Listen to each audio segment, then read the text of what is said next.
week 13 of the fantasy baseball season, and here's a few pitchers I look to sell and trade this week. The first guy, Reed Detmers, a Los Angeles Angels on the season here for Detmers, 76 and a third, 1-5 record, 94 Ks, a 3.77 ERA, 1.28 whip and 4 quality starts. On the surface, obviously the win-loss record isn't good, but the ERA has been the last month of the season, and he's pitching great baseball, including coming off a great performance versus the White Sox. So the last month of the season here for Detmers, 30 and 2/3, 1-1 record, 36 Ks, a 2.05 ERA, 0.91 whip and 3 quality starts in the time here for Reed Detmers. So Detmers, he was a guy mid-May, early June where he was available in a lot of fantasy leagues. Right now he's been picked up in tons of fantasy leagues as Reed Detmers, but still out there in 43% of leagues if you want to pick him up. I just don't think he's going to keep up the numbers he's been putting up. I know last season was a pretty solid year for him, including throwing a no-hitter as well, but the last few ball games he's gone out there,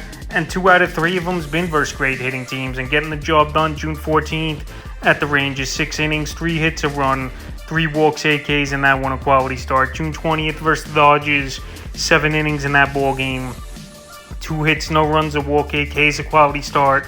And June 26th versus the White Sox, 7 innings in that one, no decision, 2 hits, a run, 2 walks, 10 Ks, a quality start. So right here, Reed Detmers, he's going out there, he's pitching great baseball, but it makes you wonder the first month and a half of the season, he really wasn't getting anything going, and now all of a sudden, he's starting to find it. So right now, while he's on a hot streak and pitching good baseball, he's a perfect sell-high pitcher. This week, next pitcher I look to sell and trade this week, Dylan Cease of the Chicago White Sox. So Dylan Cease, another pitcher who started the year off slow, and then all of a sudden he's picked it up, and him and Detmers had some pitching duel in that ball game on June 26th. On the year for Cease, 91 and a third, 3-3 record, 110 Ks, 4.04 ERA, a 1.29 whip, and 8 quality starts. So right now his strikeout rate's definitely getting back up there like it was last season. And over the last couple weeks, he's pitched good baseball, no doubt.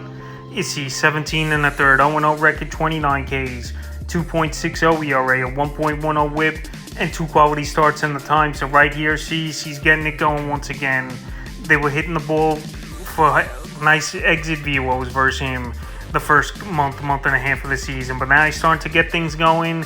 But he's another pitcher as well. Do you wonder if he's going to keep it going or it's going to go back the other way where he struggles? So right now, well, he's at peak value for where he has been this season. Here's Dylan Cease. He's a sell-high candidate. I'm not saying dump these guys just for anybody. It's got to be a quality deal for a nice hitter or a nice one-for-one deal for another pitcher. But anyway, June 15th at the Dodgers, 5 and a third, no decision, 4 hits, 2 runs, 3 walks, 10 Ks.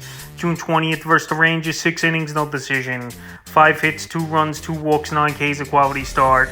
And June 26th at the Angels, 6 innings in that one, 5 hits, a run, 10 Ks, a quality start. So he's really going out there and striking out a lot of batters. In his last 3 outings, 29 strikeouts here for Cease. In the last 4 out of 5 outings, 4 quality starts in the time. So right now, where he's turned things around after a bad April and May, he's definitely a pitcher I'd look to sell this week. Here is Dylan Cease, but it's obviously got to be the right deal. The next pitcher is Yusei Kikuchi of the Toronto Blue Jays. So Kikuchi, we know he's given up a lot of home runs this season, but record-wise and ERA-wise, he's been solid. 84 innings, 7-2 records, 85 Ks, a 3.75 ERA, 1.23 whip, and 5 quality starts on the season. So last year was a tough year for Kikuchi in his first year in Toronto with a 5.19 ERA, but this year he's pitching good baseball, and the last month of the season he's gone out there and pitched well. 32 and 2/3, 2-0 record, 37 Ks, a 2.48 ERA,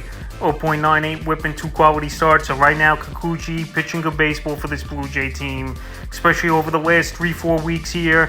But he's another pitcher I don't totally buy into keeping it up at this pace. He's amongst the league leaders in giving up home runs, and he's had a couple favorable matchups though that have gone his way, obviously, and he's pitched good. But right now he's definitely a sell-high pitcher this week. June 15th at the O's, 4 2/3, no decision, 6 hits, 2 runs, 2 walks, 7 Ks in that ball game.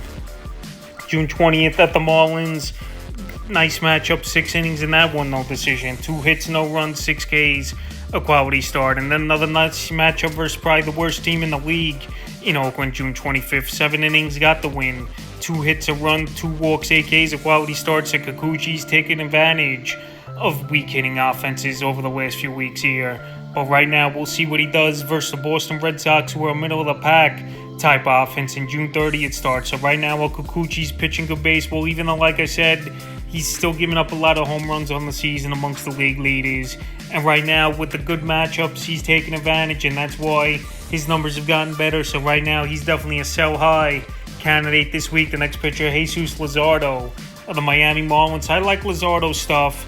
I like what he's been doing, but I don't know if this Marlin rotation, all these pitchers are going to keep it up at the pace they're at right now. One of them, or maybe two out of these three guys are going to fizzle out. Yuri Perez hasn't given up a run in the last three outings.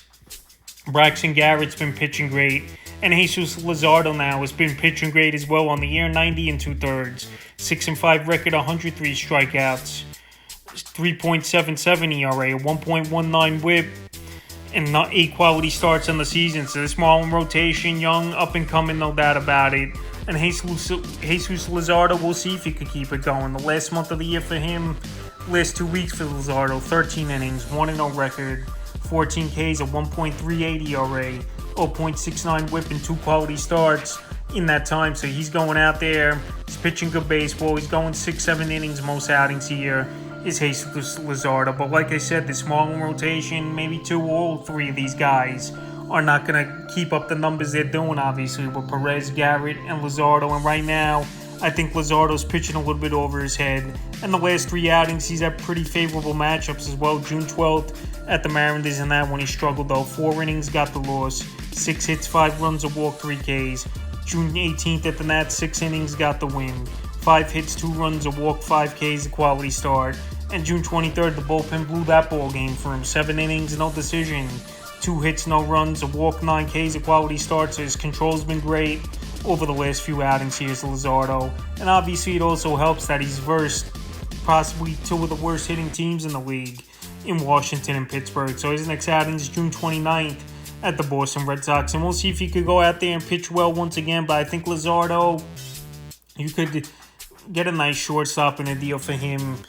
1-for-1 deal right now. He's pitching good baseball, Luzardo.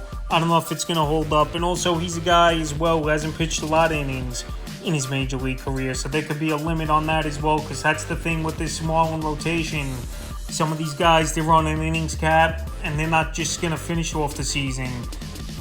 They might just cut him off at about 125, 150 innings. So right now, while Luzardo's innings are going up, and like I said, he hasn't pitched that deep into a year, it's something to keep in mind as well when he's a sell-high pitcher. This week in the 5th and final pitcher I look to sell and trade, Kyle Bradish at the Baltimore Orioles. So on the season, 72 innings, 4-3 record, 67 Ks, a 3.75 ERA, 1.19 WHIP, and 6 quality starts on the season. So Bradish, I mentioned him as a pitcher there. So if you haven't seen that video, go check it out. It's on the channel. So right now, Kyle Bradish, if you could pick up a pitcher like Bradish and flip him in a deal for a nice position play or even a utility hitter, it's a nice deal. I think owners could pull off the last few weeks for Bradish. 19 innings, 2-1 record, 16 Ks at 2.37 ERA, and 0.74 WHIP, and 2 quality starts in that time. So he's going out there, he's pitching good baseball. Baltimore Oriole team, they're playing solid once again this season, and Kyle Bradish, a pitcher pretty much coming out of nowhere, where he definitely had upside in some good minor league seasons, but right now it's coming to fruition that he's been a pretty solid pitcher for this Baltimore team. But I don't know if it's going to hold up for him. June 14th versus Toronto, 7 innings in that one, tough luck loser, 4 hits, 1 run, a K, quality start. 20th at Tampa, 5 innings in that one, got the loss again, 4 hits, 2 runs, 2 walks, 8 Ks. And June 25th versus the Mariners, he pitched the gem, 7 innings, got the win. 2 hits, 2 runs, 2 walks, 7 Ks, a quality start. So right now, Kyle Bradish, he's going out there pitching good baseball. And if you could get him off the waiver wire and flip him in a deal, this would be the time to do it. And right now, he's available still in 69% of fantasy leagues. That's a few pitches I look to sell and trade here in Week 13 of the fantasy baseball season.